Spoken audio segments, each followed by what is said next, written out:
We're going to go on to our weekly feature, Smart Farm, and the year 2019 will go down as one of a mixed bag, if you will, for farmers in the country. While some enjoyed bumper harvests, others had to contend with challenges such as high cost of inputs and lack of markets.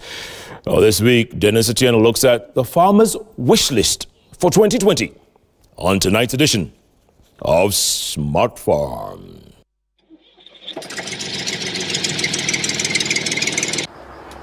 For a long time, Kenya has relied on a few food and industrial crops which are faced by numerous challenges and yield very little results.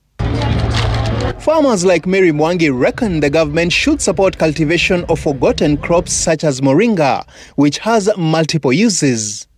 We are using moringa to treat the soil, we're using moringa to feed the animals in our compound, we're also using moringa to feed ourselves so that we can be able to fight the many diseases that are affecting us. On the other hand, innovators like Mary Wanjiro say the country has the ability to set up more industries by using locally available resources. For her, the coconut is the magic crop. You find that, yes, here in Kenya, we have farmers who are using cocoa peat, but tons and tons, it is being imported, mainly from India and Sri Lanka, where else we have coconut growing at the coast region, and this has thrown away. So you find it is gold lying there at the coast region. Livestock farmers like their peers have their own wish list for 2020. Rachel Kuria hopes for a reliable market for her eggs. So they have to grow the Kenyans by motivating them. That is by maybe reducing the taxes on the feeds, because some of them are locally available, but most of the products, we get them from outside.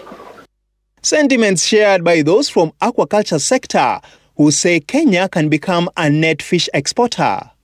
Our inputs are still very heavily taxed and very costly. So you realize that our cost of production is very high. You compare aquaculture with other agricultural sector, you realize most of them already have some waivers. But we realize that in aquaculture, our inputs are still very costly. Of course, there's a lot of cheap fish coming into the country, which is probably being sold in Nairobi at less our production cost. But it is not just small-scale farmers who are feeling the pinch. Large-scale farmers also have their own set of demands. We have no policy supporting large-scale farmers. We have a lot of policies that tend to want to support small-scale farming. Very little. No one considers that they exist. So you approach, for example, HCDA, and the kind of agreements that you read are meant for small-scale farmers. There are no agreements for supporting the large-scale farmers. Less than 20% of land in Kenya is suitable for agriculture. And apart from land, other issues of concern are climate change and levels of soil fertility.